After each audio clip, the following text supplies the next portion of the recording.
The scorching summer sun beat down on Natalie Ellis as she marched along the dusty main street of Hillsborough, New Mexico, clutching a crumpled letter that had turned her carefully constructed world upside down. The year was 1881, and at 22 she was already being pushed toward a future not of her own choosing. "Miss Ellis," Sheriff Thompson called from the wooden boardwalk, tipping his hat. "Fine day, isn't it? Heard your father's got some good news about your situation." Natalie forced a smile that didn't reach her eyes. "Good news depends on who's receiving it, Sheriff." The older man chuckled, oblivious to her distress. "Well, Albert Thornton's a fine catch. Owns half the county now, and a woman your age can't be too choosy these days." She nodded curtly and continued walking, her brown boots kicking up small clouds of dust with each determined step. The good news had arrived 3 days ago in the form of her father's announcement that Albert Thornton, a man 30 years her senior with a jowly face and wandering hands, had formally requested her hand in marriage.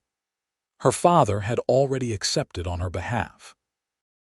The mercantile's bell jingled as Natalie pushed through the door, the relative coolness inside offering momentary relief from the punishing heat. "Morning, Miss Ellis," Mrs. Perkins called from behind the counter. "Your order came in on yesterday's stage. Been holding it for you."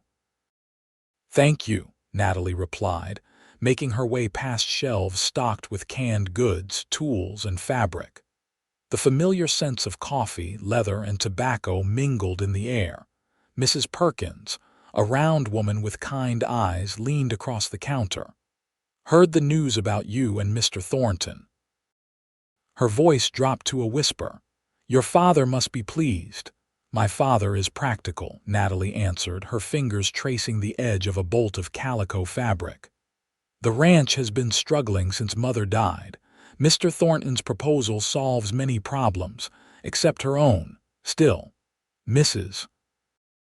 Perkins began, then stopped herself. "Well, I'm sure you'll make a lovely bride." Natalie didn't respond. Instead, she handed over her list of needed supplies while her mind raced. The town of Hillsborough had been her home all her life, but lately it felt like a cage with bars closing in around her. Her father had once been a loving man who encouraged her to read and learn, but since her mother's death from fever 3 years ago, he'd grown distant and practical to a fault. "Will there be anything else, dear?" Mrs. Perkins asked, bundling the items. "No, thank you." Natalie paid and gathered her packages, stepping back into the brutal heat of midday. As she turned toward home, the sound of approaching hoofbeats made her pause. A stranger rode into town, his tall frame easily handling the spirited chestnut stallion beneath him.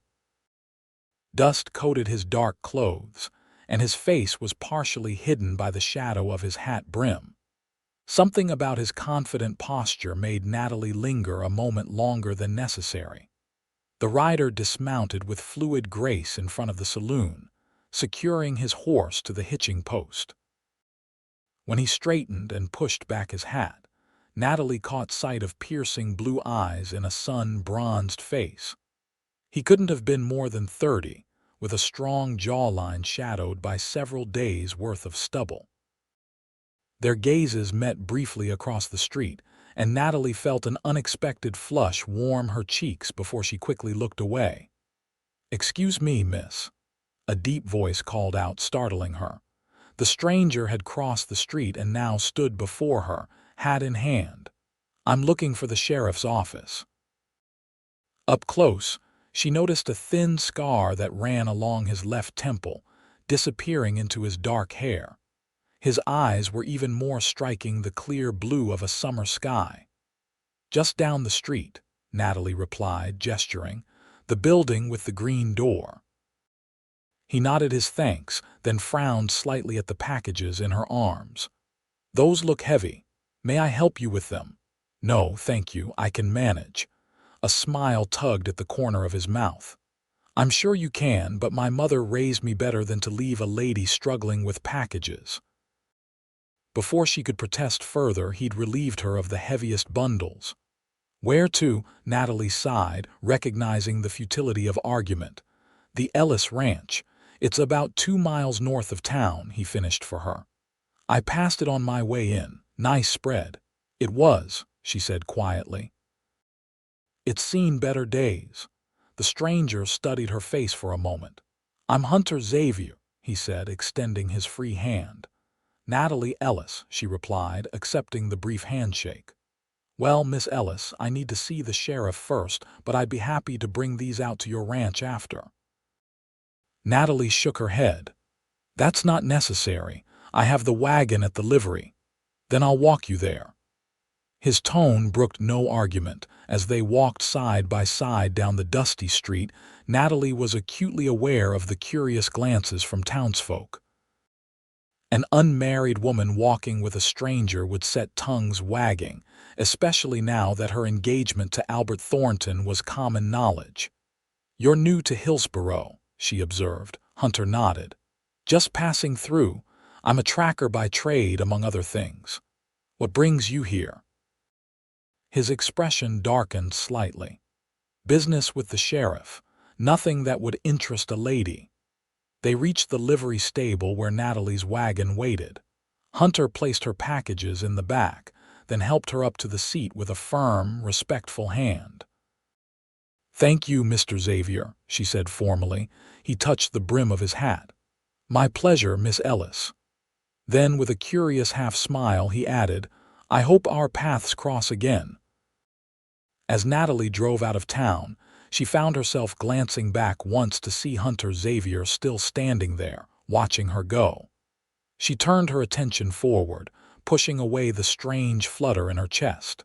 It didn't matter who rode into town today. In 3 weeks' time, she would be Mrs. Albert Thornton, bound to a man she didn't love for the rest of her days. By the time she reached the ranch, the sun was beginning its westward descent. The Ellis property had once been one of the most prosperous in the territory, with a fine 2-story house built by her grandfather and expanded by her father during better times. Now, the white paint was peeling, the corral fence needed mending, and the barn roof had been patched so many times it resembled a quilt. Her father, George Ellis, sat on the front porch, smoking his pipe. Once a robust man, grief and financial worries had aged him beyond his 50 years. "You're late," he said by way of greeting, rising to help with the packages. "I had to wait for Mrs. Perkins to find everything," Natalie replied, handing him the heavier items. Inside, the house remained neat and orderly, a testament to Natalie's efforts to maintain the standards her mother had established. The furniture was old but well cared for, and fresh wildflowers brightened the kitchen table. "Albert stopped by," her father said as they unpacked the supplies. "He's bringing his sister over for supper tomorrow. Wants you two to become acquainted before the wedding." Natalie's hand stilled on a sack of flour. "Pa, I've been thinking—" "Don't start, Natalie," he interrupted, his voice weary. "We've been over this. The ranch is mortgaged to the hilt. Another bad season and we'll lose everything your grandfather built. But Albert Thornton," her voice rose slightly, "he's old enough to be my father, and you know how he treated his first wife." George Ellis's face hardened. "Those were rumors, nothing more. Albert is a successful businessman who can provide for you and save this ranch. What more could you want?" "Love," the word escaped before she could stop it. Her father's expression softened momentarily. "Love is a luxury, daughter. Your mother and I were fortunate, but that's not how most marriages begin. Respect and security, those are the foundations that matter." Natalie turned away, blinking back tears. "Is that all I'm worth? A business transaction to save the ranch?" "That's not fair," her father replied, his voice sharp again. "I'm thinking of your future. What prospects do you have here? The town school teacher position went to Miss Hartford. The mercantile wouldn't hire you full-time. What would you do if something happened to me? The question hung in the air between them, unanswerable and damning in its truth. Women had few options in the territory, especially women without means. "The wedding will proceed as planned," George said with finality. "Albert is expecting us at church on Sunday to announce the engagement formally." That night, Natalie lay awake in her small bedroom, staring at the ceiling. Through her open window, she could see stars scattered across the vast New Mexico sky. Somewhere in the distance, a coyote howled, the sound lonely and piercing in the quiet night. 3 weeks. 21 days until she would become Mrs. Albert Thornton. The thought made her stomach clench with dread. Albert had made his intentions clear from the beginning. He wanted an ornament for his home, a hostess for his business dinners, and eventually, a mother for the children he demanded. Her thoughts, her dreams, her desires, none of these mattered to him. Unbidden, the image of Hunter Xavier's blue eyes came to her mind. There had been something in his gaze, a respect, an appreciation that made her feel truly seen for the first time in years. But what did it matter? He was just passing through, and she was already promised to another. With a sigh, Natalie turned over and closed her eyes, willing sleep to come and grant her a few hours' respite from reality. Morning brought no solutions, only the certainty of another day closer to her unwanted future. After preparing breakfast and seeing her father off to check the north pasture, Natalie tackled her chores with fierce determination, as if physical labor could drive away her doubts. She was hanging laundry in the yard when the sound of approaching hoofbeats made her turn. To her surprise, Hunter Xavier rode toward the house, his tall figure silhouetted against the bright sky. He dismounted in one smooth motion and removed his hat as he approached. "Miss Ellis," he greeted her. "Hope I'm not intruding." Natalie quickly wiped her hands on her apron. "Mr. Xavier." "What brings you out this way? Sheriff Thompson mentioned you might be in need of some help around the place." His eyes swept across the ranch, noting the disrepair. "I'm between jobs at the moment and could use the work." Natalie frowned. The sheriff had no right to discuss our affairs. "He meant well," Hunter replied easily. "And I'm good with my hands, can fix just about anything that's broken." She hesitated, looking at the long list of repairs the ranch needed. They couldn't afford to hire help, but they also couldn't afford to let things deteriorate further. "My father makes those decisions," she said finally. "He'll be back for the noon meal. You're welcome to wait and speak with him then." Hunter nodded. "Much obliged." He gestured toward the sagging corral fence. "Mind if I take a look at that while I wait? No charge, just to pass the time." Natalie couldn't help but smile at his transparent excuse. "Help yourself to the tools in the barn." For the next hour, she continued her chores, stealing glances at Hunter as he worked efficiently on the fence. He'd removed his coat in the heat, and his shirt clung to his broad shoulders as he hammered and measured. There was something compelling about watching a skilled person at work, she decided, especially one who clearly took pride in doing things properly. When her father returned at midday, Hunter had already repaired the fence and was working on a broken hinge on the barn door. George Ellis regarded the stranger with suspicion. "What's going on here, Natalie?"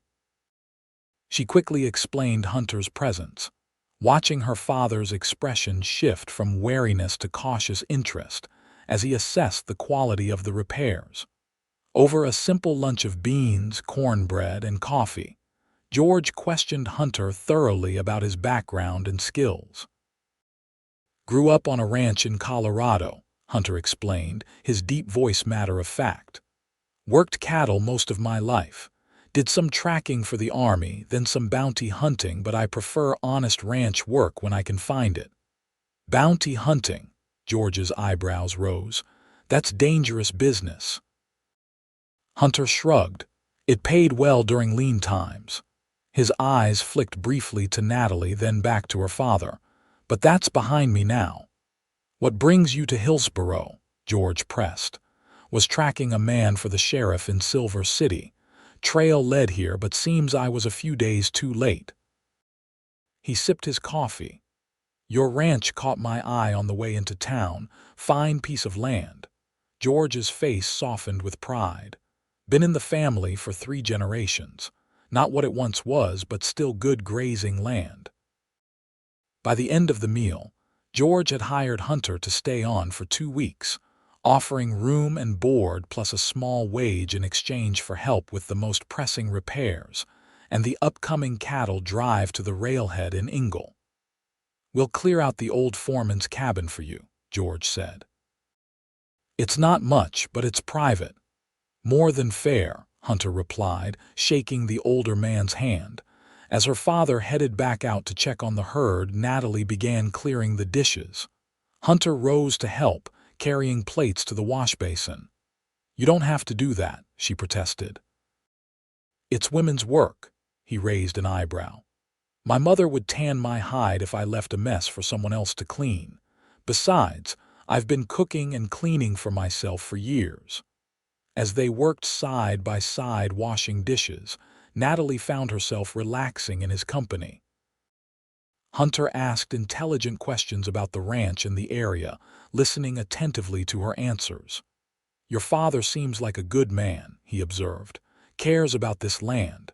Natalie nodded. "He does. Sometimes I think he cares about it more than anything else." Hunter glanced at her. "That sounds like there's a story behind it." She hesitated, then decided there was no harm in telling him what the whole town already knew. "The ranch has been struggling since my mother died. Now my father has arranged for me to marry Albert Thornton to save it." "Albert Thornton?" Hunter frowned. "The banker, he must be 52, Natalie finished for him. "And I'm 22. Hunter whistled low. "That's quite a difference." "It is." She placed the last dried plate on the shelf. "The wedding is in 3 weeks. And how do you feel about that?" His blue eyes studied her face intently. Natalie turned away. "It doesn't matter how I feel. It's been decided." "It always matters how you feel," Hunter said quietly, "especially about something as important as marriage." Before she could respond, the sound of a carriage approaching interrupted them. Through the window, Natalie saw Albert Thornton's expensive black buggy pull up to the house, his sister Gertrude sitting primly beside him. "Oh no," she murmured. "They weren't supposed to come until tomorrow." Hunter followed her gaze. "Is that him?" She nodded, quickly untying her apron and smoothing her hair. "You should probably make yourself scarce. Albert doesn't like surprises." But it was too late. The front door opened without a knock, and Albert Thornton strode in as if he already owned the place. He was tall and well-fed, with thinning gray hair and small eyes that missed nothing. His sister followed, a pinched-faced woman in her 40s wearing an impractical traveling outfit far too elaborate for the dusty territory. "Natalie, my dear," Albert said, his voice overly loud. "We decided to come a day early. I have business in Silver City tomorrow and thought." He stopped abruptly when he noticed Hunter. "Who is this?" Natalie stepped forward. "Mr. Thornton, Miss Thornton, this is Hunter Xavier. My father just hired him to help with repairs before the cattle drive." Albert's expression hardened. "I see."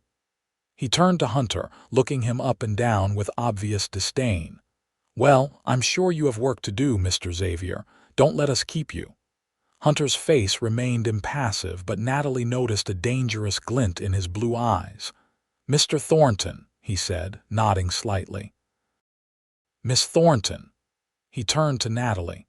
"Thank you for the meal, Miss Ellis. I'll see to that broken pump now." After he left, Albert immediately turned to Natalie.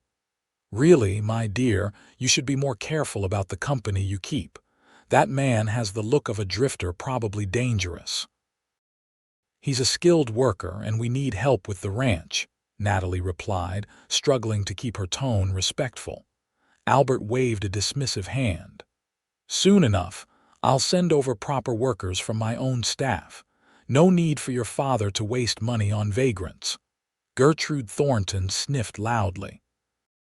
And it's hardly appropriate for an engaged woman to be alone with such a man. People will talk. Natalie bit back a sharp retort. Would you care for some refreshments? I just made fresh lemonade. The afternoon dragged painfully as Albert discussed wedding plans as if Natalie's input was unnecessary. Gertrude criticized everything from the simple furnishings of the Ellis home to the way Natalie had arranged her hair. By the time they finally departed with promises to return for Sunday's church service, Natalie felt drained and hollow. She found Hunter by the old pump behind the house, his capable hands already dismantling the rusted mechanism. I apologize for Mr. Thornton's rudeness, she said, handing him a glass of lemonade. Hunter accepted it with a nod of thanks. No need to apologize for someone else's poor manners. He took a long drink, then met her eyes directly. Is that really the man you're planning to marry? The blunt question caught her off guard. As I said, it's been decided. By everyone except you, it seems. Hunter turned his attention back to the pump, his hands moving with practiced efficiency. A person should never have to settle for less than they deserve, Miss Ellis. And what do I deserve, Mr. Xavier? What choices do I have? The questions burst from her with unexpected heat. This ranch is failing. My father is getting older. I have no profession, no prospects. Hunter straightened, wiping his hands on a rag. You deserve to be with someone who values you for your mind and your spirit, not just as a pretty ornament or a means to an end.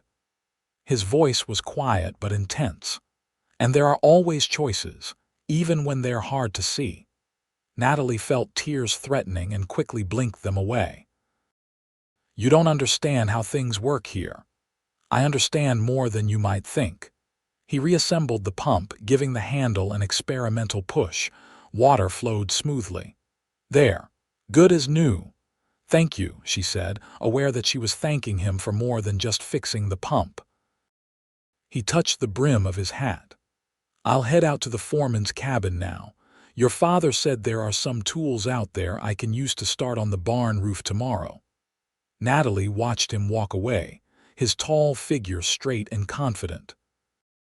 For a moment, she allowed herself to imagine a different future, one where she wasn't tied to a man who saw her as a possession, where her opinions and desires mattered.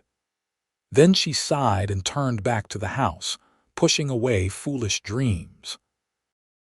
The next morning, Natalie woke before dawn and slipped out to the kitchen to start breakfast.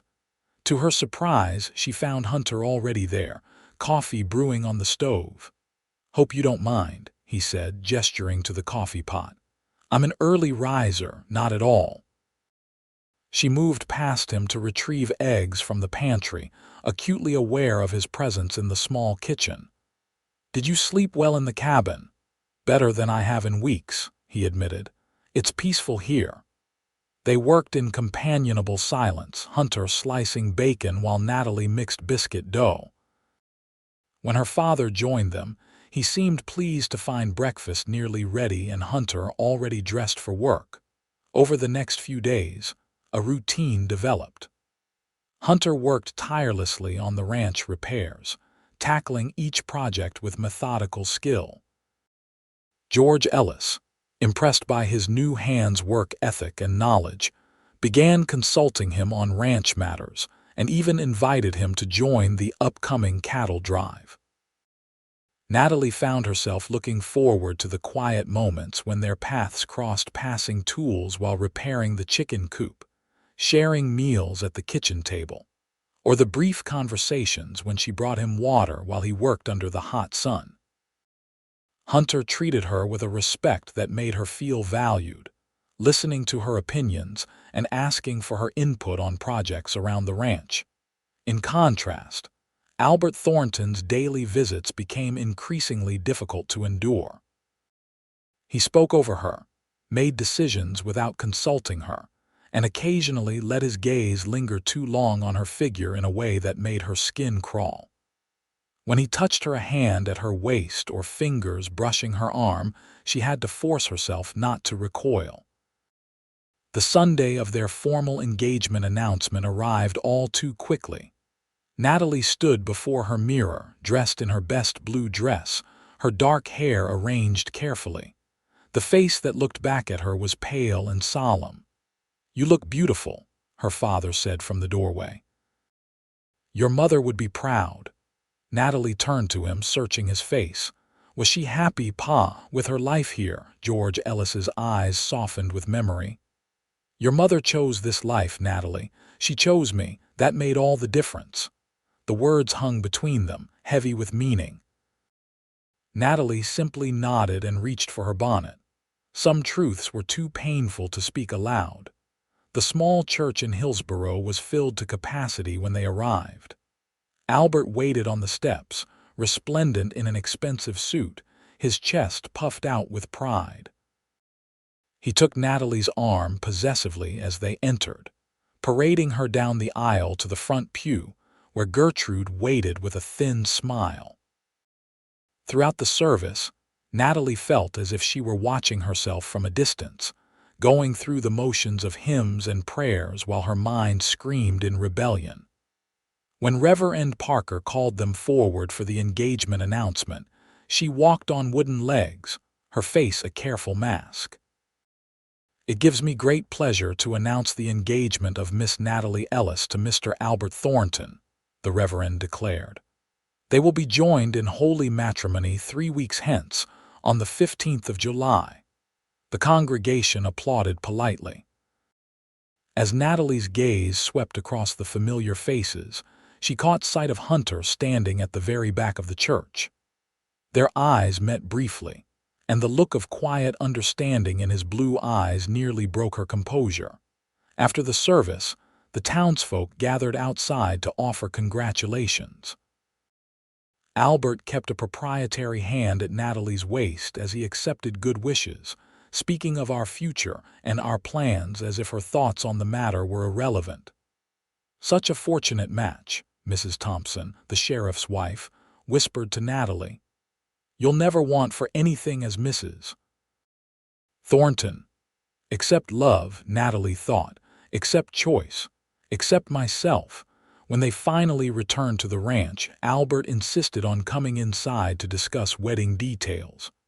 As they sat in the parlor, he presented Natalie with a small velvet box. "Your engagement ring, my dear," he said, opening it to reveal an ostentatious diamond that sparkled coldly in the afternoon light.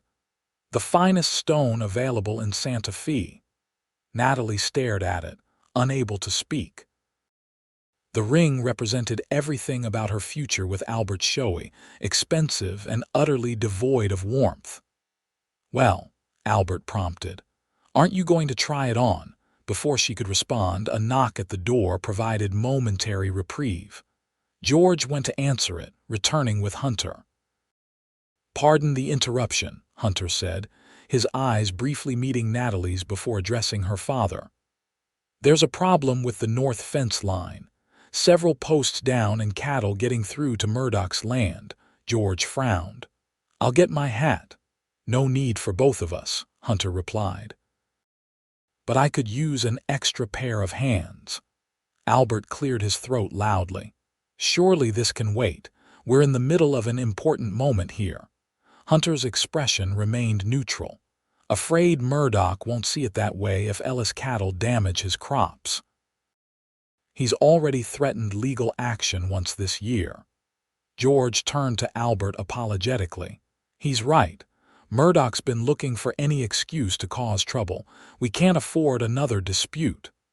"Then send your hired man to handle it," Albert said dismissively.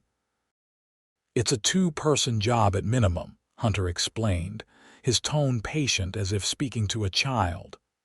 "Unless you'd like to volunteer your assistance, Mr. Thornton." Albert's face flushed red.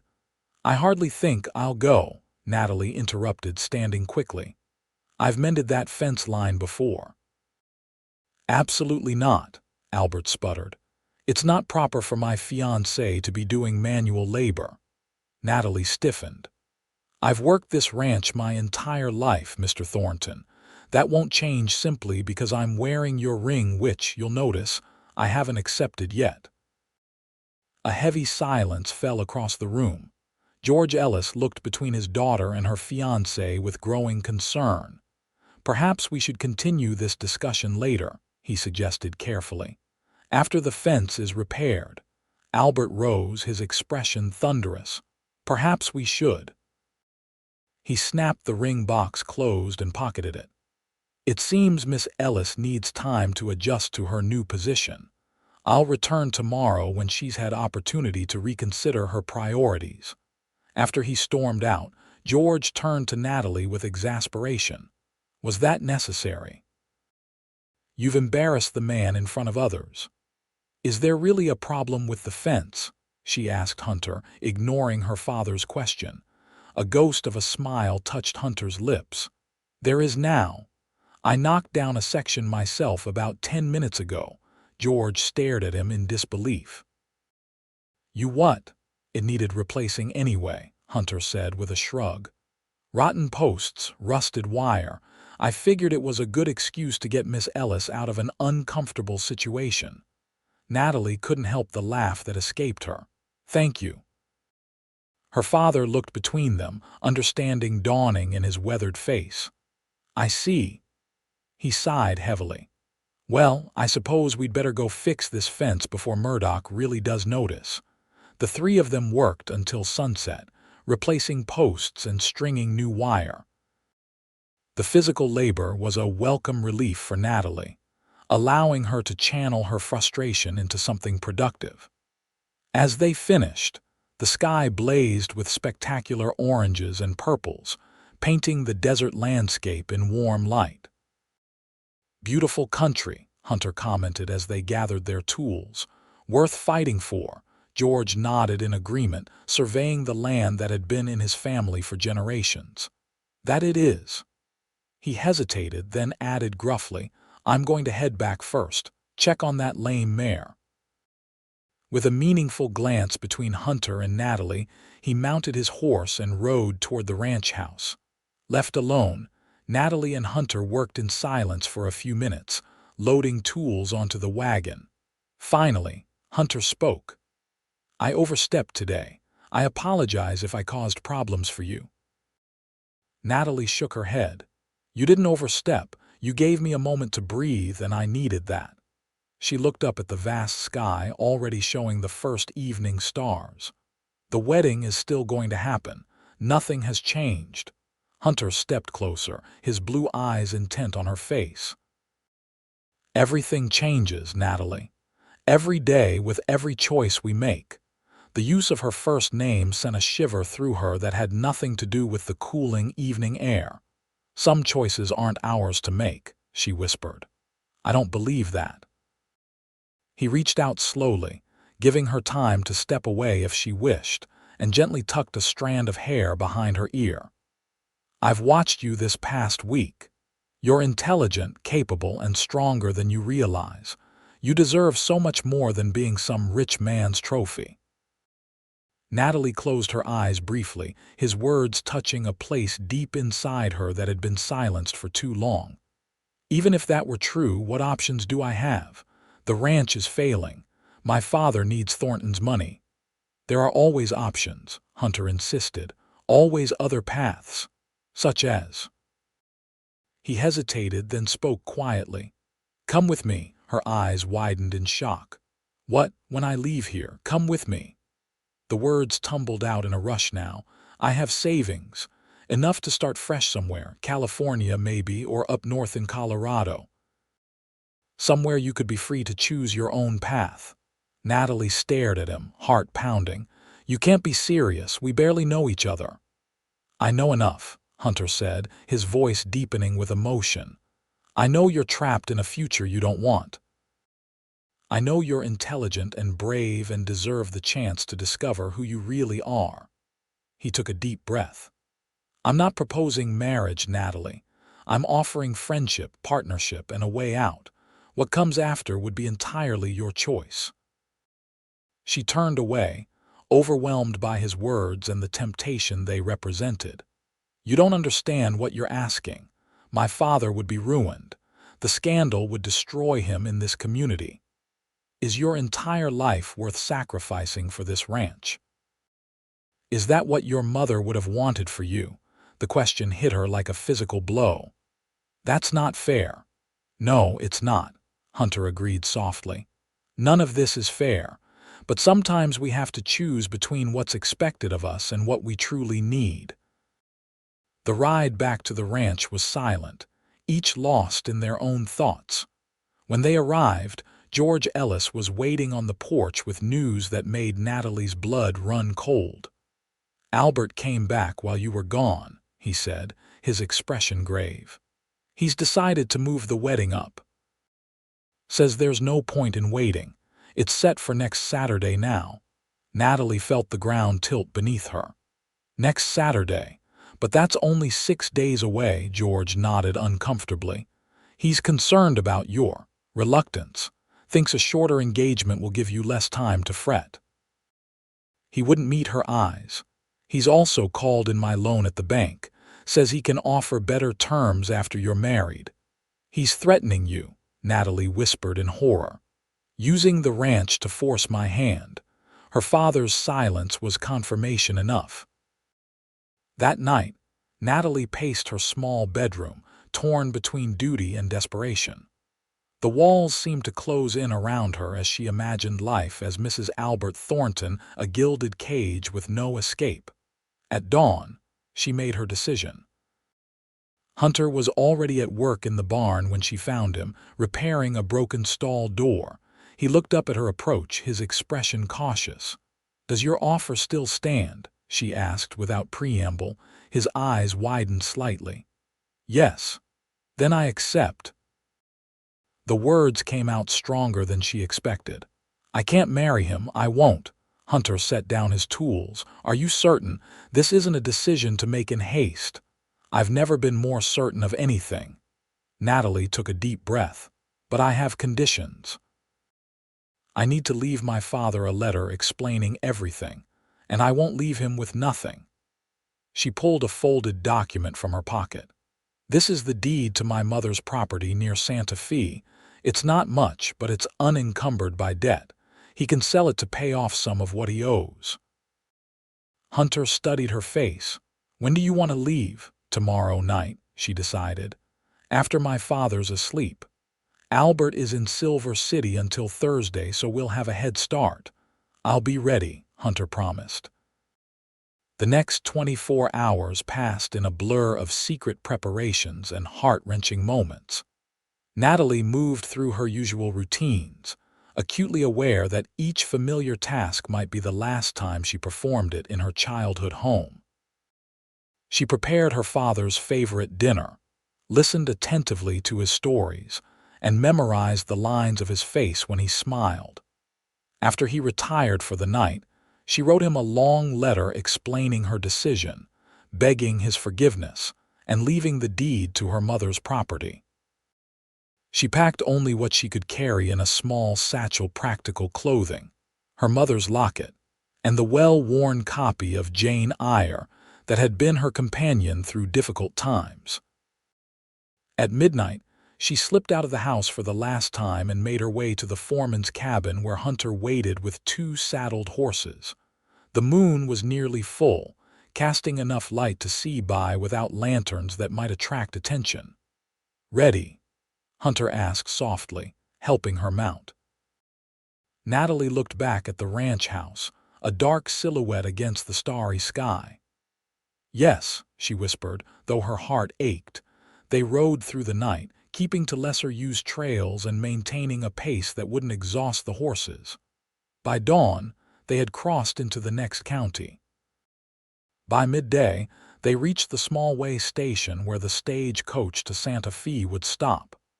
"We'll take the stage to Santa Fe," Hunter explained as they waited. "From there, we can catch the train west." Natalie nodded, fatigue and emotion making it difficult to speak. The reality of what she'd done, abandoning her father, her home, everything familiar was setting in with crushing weight. Hunter seemed to sense her distress. Having second thoughts. "No," she said quickly, then more honestly, "yes.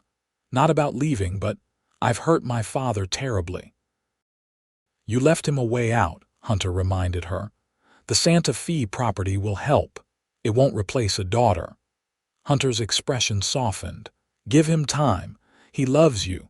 Eventually, he'll understand that you had to choose your own path." The stagecoach arrived in a cloud of dust, interrupting their conversation. As they settled inside for the long, uncomfortable journey to Santa Fe, Natalie found herself studying Hunter's profile in the shifting light. He'd risked much to help her escape his job, his reputation, perhaps even legal consequences if Albert Thornton decided to pursue them. "Why are you doing this?" she asked quietly. "Truly?" Hunter was silent for so long she thought he might not answer. Finally, he turned to meet her gaze. "5 years ago, my sister was forced into a marriage much like the one you were facing. A wealthy man, much older, who saw her as property to be acquired." His voice tightened. "I was away, working cattle in Montana. By the time I returned, the wedding had happened. 6 months later, she was dead. Her husband claimed it was an accident, a fall down the stairs, but—" He trailed off, jaw clenched. "I'm so sorry," Natalie whispered. "I couldn't save her," Hunter continued. "But when I saw you in Hillsborough, saw the same trap closing around you." He shook his head. "I couldn't stand by and watch it happen again." The revelation settled between them, adding new layers to Natalie's understanding of the man beside her. They spoke little for the remainder of the journey, both lost in private thoughts as the stagecoach rattled northward. Santa Fe bustled with energy compared to sleepy Hillsborough. They found rooms at a modest boarding house, taking care to register separately and maintain a respectful distance in public. The train west wouldn't depart for 2 days, giving them time to purchase necessary supplies and decide on their destination. That evening, over dinner in a small cafe, Hunter spread a map across the table. "We have options," he explained, tracing potential routes with his finger. "The railroad can take us to California or north to Colorado. I have contacts in both places." Natalie studied the map, trying to imagine herself in these unfamiliar territories. "What would I do there? How would I support myself?" "What would you like to do?" Hunter countered. "If you could choose any path, what would it be?" The question startled her. No one had ever asked what she wanted for her future. I've always loved books," she said hesitantly. "Teaching, perhaps, or working in a bookshop." Hunter nodded encouragingly. "Both California and Colorado have growing towns with schools and businesses. You'd have opportunities." As they discussed possibilities, Natalie felt a tentative hope building. For the first time, she was actively planning her future rather than having it planned for her. The feeling was both terrifying and exhilarating. Their second day in Santa Fe, disaster struck. As they walked through the market selecting supplies, a voice called out that made Natalie freeze in her tracks. "Miss Ellis. Natalie Ellis, is that you?" She turned slowly to see Mrs. Henderson, a widow from Hillsborough who often traveled to Santa Fe to visit her daughter. The older woman hurried toward them, her face alight with curiosity. "It is you. Whatever are you doing in Santa Fe, and so close to your wedding day?" Her sharp eyes took in Hunter standing beside Natalie, then narrowed in disapproval. "And who is this gentleman?" Natalie's mind raced. "Mrs. Henderson, how lovely to see you. This is my cousin Henry. He's escorting me on an errand for my father." Hunter tipped his hat politely. "Madam, Mrs. Henderson looked unconvinced. "Your father never mentioned you had a cousin visiting." "It was rather unexpected," Natalie replied, striving for a casual tone. "If you'll excuse us, we're in quite a hurry." "Of course, dear. I'll be returning to Hillsborough tomorrow." "Shall I tell your father I saw you?" Natalie's stomach lurched. "That won't be necessary. We'll be home before you." As they hurried away, Hunter muttered, "We need to leave sooner than planned. That woman will spread the news faster than telegraph wires." They changed their plans immediately, abandoning the train in favor of a freight wagon heading west that very afternoon. The accommodations were far less comfortable than the train would have been, but the wagon master asked no questions when Hunter paid him extra for 2 spots among his cargo. By nightfall, they were well away from Santa Fe, bouncing along a rutted trail that would eventually connect with the main road to Arizona territory. Natalie huddled beneath a blanket in the back of the wagon, exhaustion finally overtaking her anxiety enough to allow fitful sleep. She woke to Hunter gently shaking her shoulder. "We're stopping for the night," he explained. "Wagon master says there's a creek ahead where we can make camp." The small caravan of 3 wagons circled near the water source. As other travelers prepared their evening meals, Hunter and Natalie sat slightly apart, sharing jerky and hardtack. "Not exactly the dinner I'd have chosen for your first night of freedom," Hunter apologized. Natalie surprised herself by laughing. "It's perfect." "I've never been on an adventure before." The simple joy in her voice made Hunter smile. "The first of many, I hope." As they sat together beneath the vast canopy of stars, Natalie felt a curious peace settle over her despite the uncertainty of their situation. Whatever lay ahead would be her choice, her path to walk as she saw fit. The realization was liberating. "Thank you," she said softly. "Not just for helping me leave, but for showing me that I could." Hunter's hand found hers in the darkness, a brief, warm pressure that was gone almost as quickly as it came. "You always could, Natalie. You just needed to believe it."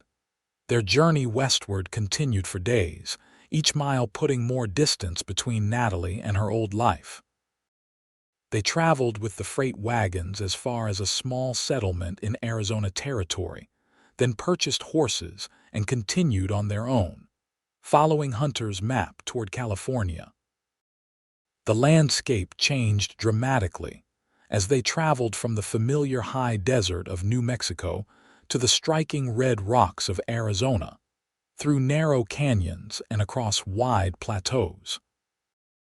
Each night, they camped under the stars, maintaining a respectful distance that became increasingly difficult for Natalie to accept.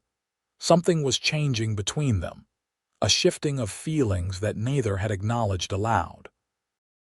In the firelight, she found herself studying his features when he wasn't looking, the strong line of his jaw, the tiny lines at the corners of his eyes that deepened when he smiled, the careful way his hands moved as he prepared their simple meals. 2 weeks into their journey, they reached a small town nestled in a green valley, a welcome sight after days of harsh terrain. The settlement boasted a general store, a small hotel, and several other businesses along its single dusty street. "We'll rest here for a few days," Hunter decided. "Get proper supplies and information about the trail ahead." The hotel was simple but clean, with actual beds that felt luxurious after nights on hard ground. Natalie soaked in a real bath, washing away the dust of travel, and changed into her one good dress that she'd saved for such an occasion. When she met Hunter for dinner in the hotel's small dining room, his eyes widened appreciatively. "You look beautiful," he said simply. Natalie felt her cheeks warm. "It's amazing what soap and water can accomplish." Over their first proper meal in weeks, beef stew, fresh bread, and apple pie, Hunter shared news he'd gathered in town. "There's a settlement about 100 miles west of here, Cottonwood Creek. It's growing fast, has a school that needs teachers, and is far enough from established routes that news from New Mexico would be slow to reach it." Natalie's pulse quickened with excitement. "It sounds perfect." "It might be," Hunter agreed cautiously, but I want you to be certain. This isn't about escaping anymore, it's about where you want to build your future. His words reminded her of something that had been bothering her for days. Hunter, what about your future? You've put your life on hold to help me. You can't keep doing that indefinitely. He was quiet for a moment, turning his coffee cup in his hands. I haven't put anything on hold, Natalie. There's nowhere else I'd rather be than right here. The admission hung between them, heavy with unspoken meaning. Natalie's heart hammered in her chest. And if I decide to stay in this valley, she asked, her voice barely above a whisper, then I'd hope you might find room for me there. His blue eyes met hers steadily. But I want you to choose for yourself, not because you feel obligated to me. I meant what I said back in Hillsborough, never settle, Natalie. Not even for me. Later that night, alone in her small room, Natalie found herself standing at the window, gazing out at the moonlit valley. Hunter's words echoed in her mind. Never settle, not even for me. The sentiment was so different from everything she'd been taught about a woman's place and purpose. All her life, she'd been expected to settle to accept less than she deserved, to sacrifice her dreams for practical considerations, to find her value in being useful to others rather than following her own path.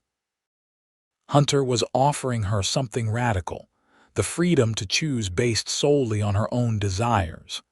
The next morning, they explored the small town together, stopping in the general store for supplies. The shopkeeper, a friendly woman named Martha Williams, chatted easily with them.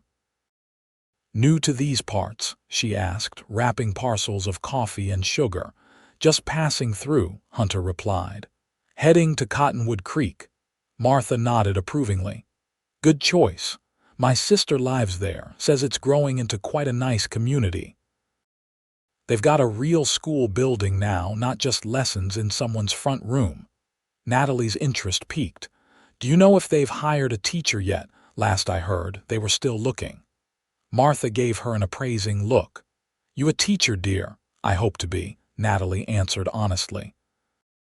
Well, you'd be welcome there, I'm sure. They need educated folks.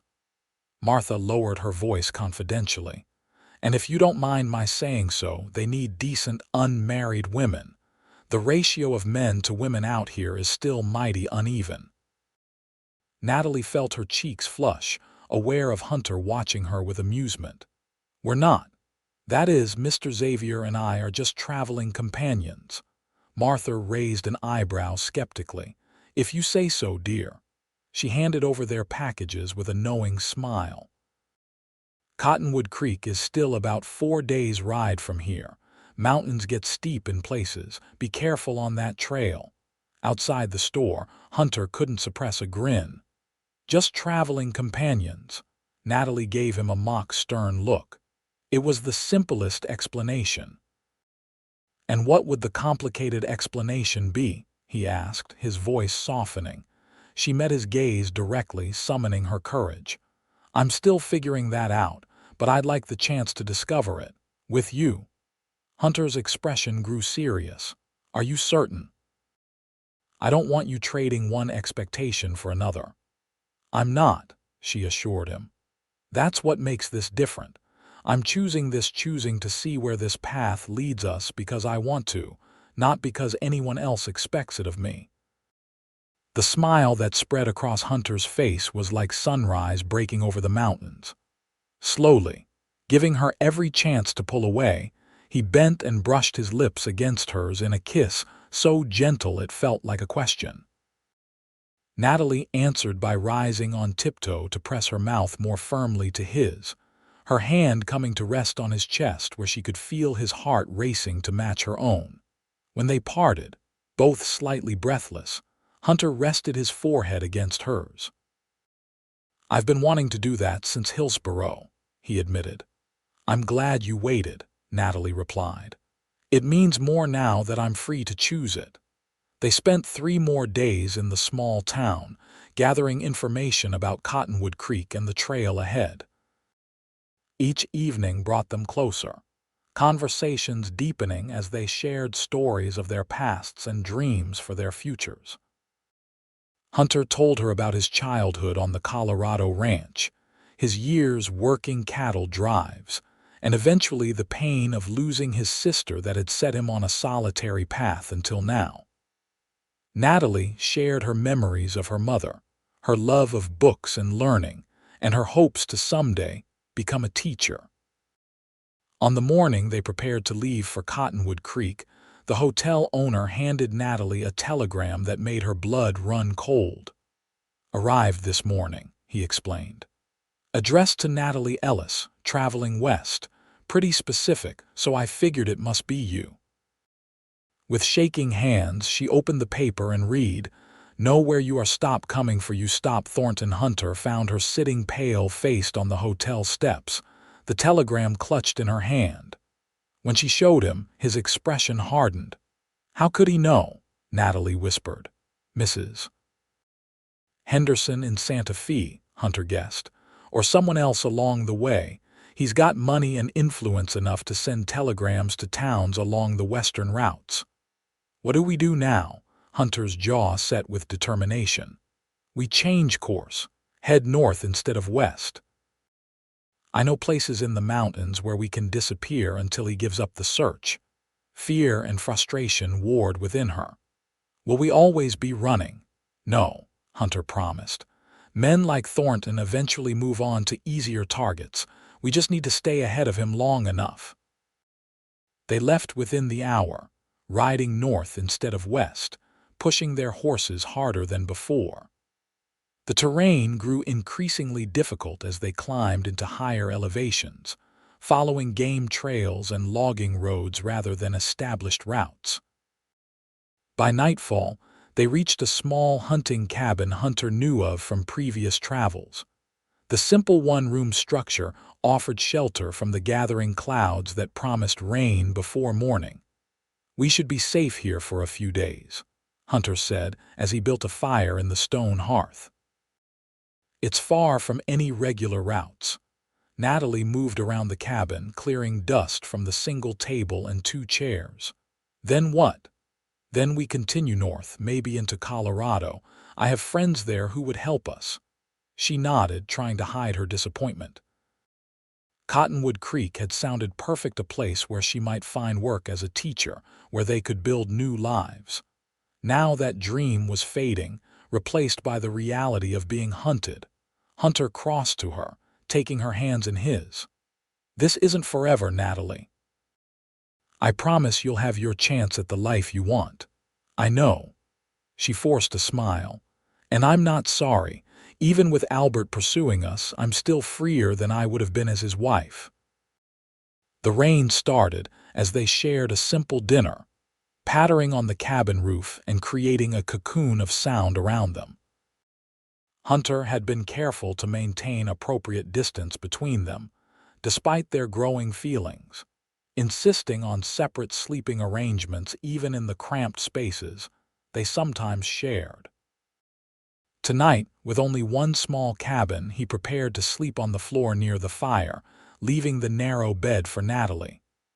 "That's ridiculous," she said firmly.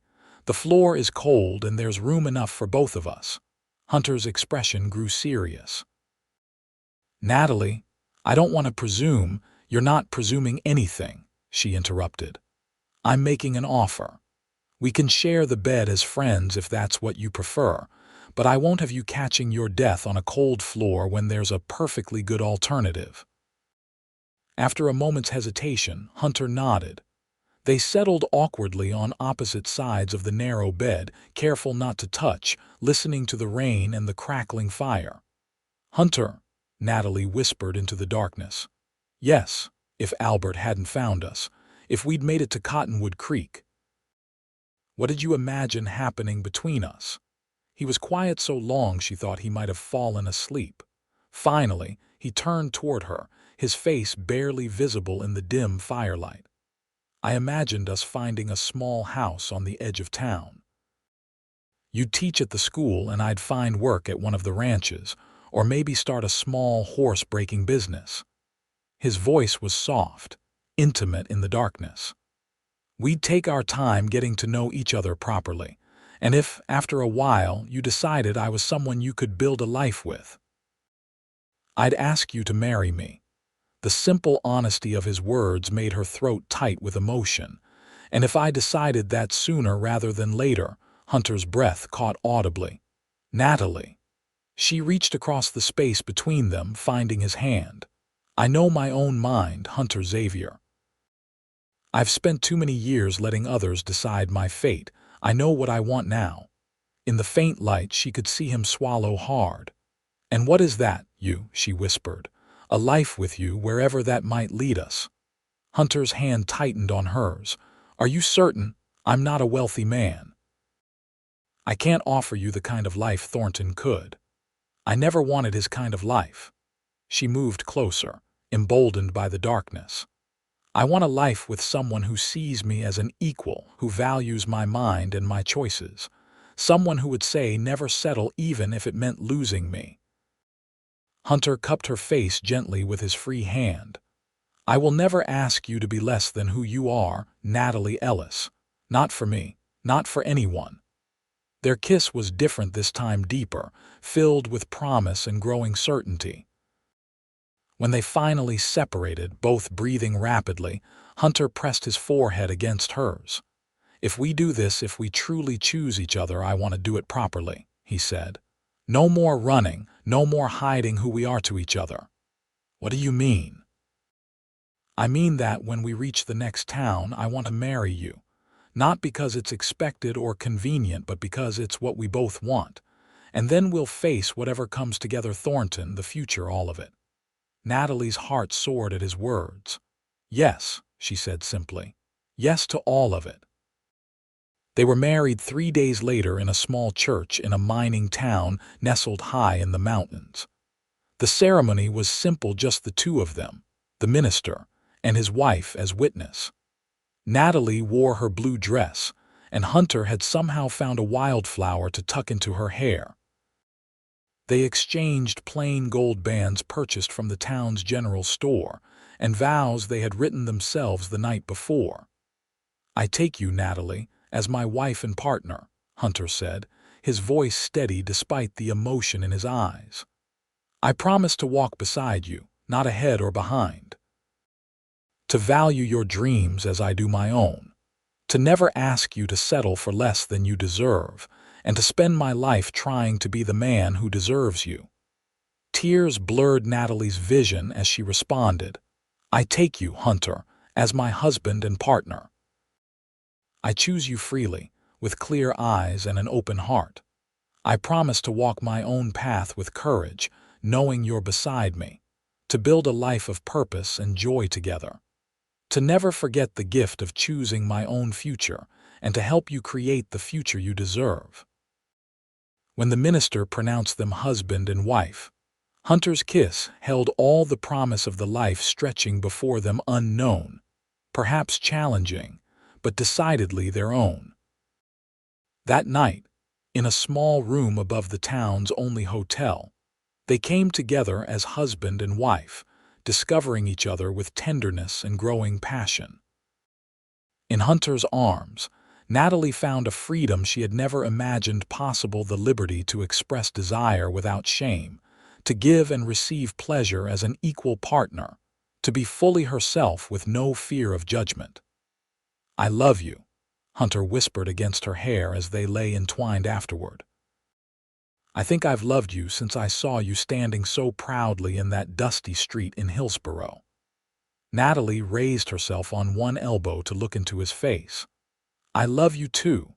You saw me when no one else did, not just my face or what I could provide, but me." Their new life began in earnest the following day as they continued north into Colorado. Hunter's knowledge of the territory proved invaluable as they made their way toward a growing settlement called Pine Ridge, where one of his former trail partners had settled years before. "James Cooper was the best horseman I ever knew," Hunter told Natalie as they rode. "Retired from the trail after taking a bullet in his leg. Last I heard, He'd started a successful horse ranch and trading post. They arrived in Pine Ridge 2 weeks later, a picturesque town nestled in a valley surrounded by towering pines and distant snow-capped peaks. James Cooper welcomed Hunter with a hearty embrace and Natalie with genuine warmth when he learned they were newly married. "Any friend of Hunter, Xavier, is welcome under my roof," the older man declared. His gray-streaked beard couldn't hide his broad smile. And it's about time this lone wolf found himself a mate. Cooper's trading post and home occupied a large plot at the edge of town. Behind the main building stretched corrals and pastures where horses of exceptional quality grazed. He offered Hunter and Natalie use of a small cabin on his property while they established themselves in the community. "The town's growing fast," Cooper explained over dinner that first night. "New families arriving every month. They started building a proper schoolhouse last spring, but it's sitting empty because they can't find a teacher willing to come this far into the mountains." Natalie and Hunter exchanged meaningful glances. "I've had some education," she ventured. "Not formal teaching training, but I've always loved learning and books." Cooper nodded approvingly. "More than most around here can claim. You should talk to Mayor Williams tomorrow. He's been desperate to get that school running before winter." The next day, Natalie found herself sitting across from Mayor Williams in his small office, nervously explaining her background and desire to teach. "Mrs. Xavier," the balding man said after listening intently, "ordinarily I'd require credentials from an established teaching college. But these aren't ordinary circumstances." He leaned forward. "Can you read, write, and cipher well enough to teach children from 6 to 16? "Yes, sir," Natalie replied confidently. "My mother was educated in Boston and taught me herself. I've read extensively in literature, history, and natural philosophy." "And you're willing to take on students of varying ages and abilities in one classroom?" "I am." Mayor Williams stood, extending his hand. "Then the position is yours if you want it. Pay is $30 a month with a small allowance for supplies. School term runs from September through May, weather permitting." Natalie could hardly believe her good fortune. "I accept, Mayor Williams. Thank you for this opportunity." Meanwhile, Hunter found his own place in the community. James Cooper, impressed with his friend's skill with difficult horses, offered him a partnership in the trading post's horse business. "I'm getting too old to break the wild ones," Cooper admitted. "My leg can't take the falls anymore. You've got the touch with horses that can't be taught, Xavier. We could do well together." By the time September arrived, Hunter and Natalie had settled into a routine that felt almost miraculous after their weeks of running. They rented a small house near the school, with a garden plot Natalie eagerly planted and a view of the mountains from their front porch. On weekdays, she taught the town's children with an enthusiasm that quickly endeared her to parents and students alike. Hunter worked with Cooper, developing a reputation throughout the region for their fair dealing and exceptional horses. Their evenings were spent together sharing the day's events over dinner, reading aloud by lamplight, making plans for their future, and discovering the deepening joy of their life as husband and wife. The shadow of Albert Thornton gradually receded as weeks turned to months with no sign of pursuit. In November, as the first snows dusted the mountain peaks, Natalie received a letter that left her trembling by the time Hunter returned home. "What is it?" he asked, concern etched on his face as he found her sitting pale and still by the fire, the open letter in her lap. "It's from my father," she whispered. "Somehow he found us." Hunter tensed. "What does he say?" Natalie handed him the letter with shaking fingers. As he read, his expression shifted from wariness to surprise. "He's not angry," Hunter said, looking up from the paper. "He's relieved." "Keep reading," Natalie urged. The letter continued with news that stunned them both. Albert Thornton had been arrested for fraud and embezzlement just weeks after Natalie's disappearance. Investigators from territorial bank examiners had discovered he'd been stealing from depositors for years. The bank had failed, leaving many in Hillsborough financially ruined. "Your father says he's grateful you escaped when you did," Hunter said, scanning the rest of the letter. "The deed to the Santa Fe property you left him saved the ranch. He sold it to pay off the mortgage." Tears filled Natalie's eyes. "He forgives me." "Not just that," Hunter continued, his voice softening. "He wants to visit us, says he's lonely and wants to meet his son-in-law properly." The prospect of reconciliation with her father seemed almost too much to hope for. "What should we do?" Hunter knelt beside her chair, taking her hands in his. "That's entirely your decision, Natalie, but I think having your father in our lives would be a blessing, not a burden." They sent a reply the next day, inviting George Ellis to visit in the spring when travel would be easier. In the meantime, life in Pine Ridge continued to unfold with new joys and challenges. Natalie's school thrived under her guidance, with enrollment growing as word spread of the patient, creative teacher who made learning an adventure rather than a chore. Hunter and James Cooper expanded their business, breeding and training horses specifically suited to the mountain terrain. By December, Natalie had news of her own that made their first Christmas together especially meaningful. "I'm with child," she told Hunter one snowy evening as they sat by the fire. "Due in early summer, according to Mrs. Cooper." Hunter's face transformed with wonder and joy. He gathered her into his arms with gentle reverence. "A baby," he whispered against her hair. "Our baby. Are you pleased?" Natalie asked, suddenly uncertain. They hadn't discussed children so soon. Hunter pulled back to look into her eyes, his own suspiciously bright. "Please doesn't begin to describe it. I'm overcome." He placed a hand gently on her still flat abdomen. "A family of our own, Natalie. It's more than I ever dared hope for." The winter passed in a haze of contentment and preparation. Their small home gradually accumulated the necessities for a baby, a handcrafted cradle from James Cooper, tiny garments sewn by Natalie and the women of the town who had become her friends, a rocking chair that Hunter surprised her with on Christmas morning. Spring brought George Ellis to Pine Ridge, his weathered face breaking into a smile when he first laid eyes on his daughter, visibly pregnant and radiant with happiness. The reunion was emotional for all of them, tears and embraces, apologies and forgiveness flowing freely. "You were right to leave," George told Natalie on his second evening with them as they sat on the porch watching the sunset paint the mountains gold.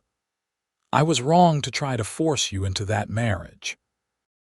I was so focused on saving the ranch that I couldn't see I was sacrificing something far more precious." Natalie squeezed his hand. "I understood why you did it, Pa. You were desperate to hold onto the land." "Land is just soil and rock," her father replied, his voice rough with emotion. "It took nearly losing you to remember that." He glanced toward Hunter, who was tending the garden nearby. "And it seems you found a good man after all." "The best," Natalie agreed softly. "He told me never to settle for less than I deserved, not even for him." George Ellis chuckled. "Wise man. Your mother would have liked him." In June 1882, as wildflowers carpeted the mountain meadows, Natalie gave birth to a son they named Thomas George Xavier, after both Hunter's father and Natalie's. The baby had Hunter's blue eyes and Natalie's dark hair, a perfect blend of his parents. "He's perfect," Hunter whispered, cradling his son with careful hands that normally broke wild horses. "Absolutely perfect." George Ellis, who had extended his visit to meet his grandson, beamed with pride as he held the baby. "Got the Ellis chin," he declared. "Strong like his mother." As summer progressed into fall, George reluctantly prepared to return to New Mexico. "The ranch won't run itself," he explained, "though it's not the same there without you." "You could sell it," Natalie suggested. "Come live near us. There's good land available here." Her father considered the idea with surprising openness. "Maybe I will. Not right away, but this winter I'll think on it. This little fellow needs his grandfather nearby to teach him proper ranching ways." The day of George's departure was bittersweet, but softened by the promise of his return in the spring, perhaps permanently. As they waved goodbye to the stagecoach, Hunter wrapped his arm around Natalie's waist, their son sleeping peacefully against her shoulder. "Happy?" Hunter asked softly. Natalie looked around at the town that had become their home, at the mountains that sheltered them, at the man who had shown her how to claim her own future, and at the child who represented all their hopes and dreams. "Beyond anything I could have imagined," she answered truthfully. "When I left Hillsborough, I was running away from a future I didn't want. I never expected to find everything I never knew I needed." Hunter's kiss was tender against her temple. "That day in Hillsborough, when I told you never to settle for less than you deserved, I meant it with all my heart. I still do." His blue eyes held hers, filled with love and promise. "Every day I want to be worthy of the choice you made." "You are," Natalie assured him. "Every day, in every way." As they walked home together, three now instead of two, Natalie marveled at the journey that had brought her here. From a young woman trapped by others' expectations to a wife, mother, and teacher who had chosen her own path. It hadn't been easy or straightforward. There had been fear and uncertainty, difficult choices and painful separations. But here, in this life she had built with Hunter, she had found not just freedom but fulfillment. She had refused to settle for less than she deserved, and in doing so had discovered exactly what that meant. Years later, when their family had grown to include a daughter named Elizabeth and Pine Ridge had evolved from a settlement into a proper town, Natalie would still sometimes pause in the midst of her busy life and remember that dusty street in Hillsborough, where she'd first met the blue-eyed stranger who changed her world. The memory always made her smile, grateful for the courage they'd both found to create a life that exceeded all expectations, a life chosen, not settled for.